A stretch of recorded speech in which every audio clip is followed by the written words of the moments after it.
Hello everyone, here I am. This is my recording. Actually, hello everyone, hello myself.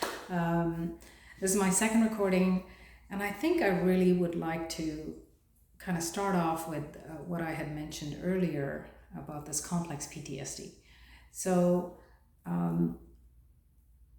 what I realized over the course of my adult life and my career is I'm somebody that is always helping people. I'm always open to sharing everything I have. If I find a neat little trick to do something faster, whether it's technology related or something at home, I always want to share it. So that's something that's always been in me. And then there's also some other traits that I found, which I later realized that they were connected to some PTSD.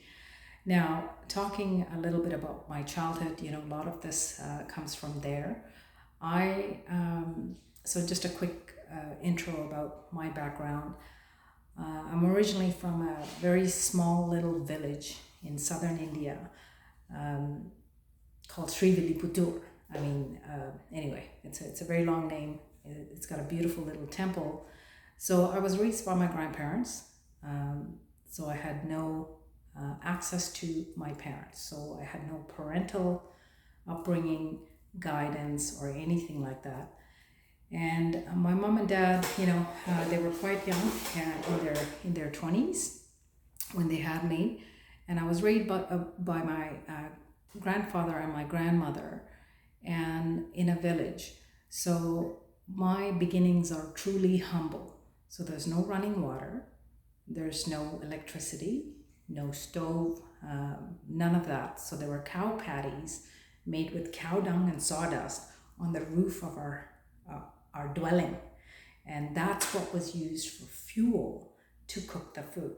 So that's my initial upbringing of the first 9 years. And my father, he worked for the Indian Air Force. And so every 2 months that he got for his annual yearly vacation, he would come in and he would teach me English from Greek and Latin dictionaries. So that is one of the reasons, you're probably wondering how come your English is so fluent, is because of that. So anyway, my father taught me. The reason I'm bringing my father up is because he's the only connection that I have to anything parental.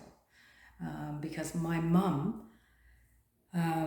because of there weren't any childbirth complications, but what happened was that something happened with her breast and breastfeeding, so she couldn't even breastfeed me. So I found out that I didn't even have that initial bonding that a child has on the mother's bosom. I didn't even have that. So I don't know how I survived, and I definitely became a people pleaser. I definitely became fight, flight, freeze, or fawn. I was a fawner. I made sure people were happy. That was my default. I knew how to do that. And that came at a very high cost of completely losing my identity, my sense of who I am, what I want, what I like, what I don't like. None of that mattered. All that mattered was this person next to me. Who is this person, And maybe there were strings of how do I get them to like me? How do I get them to not abandon me? All of this stuff was going on. So I realize all of this now, having done the deep inner work. So obviously there's a mother wound there. There's a father wound as well.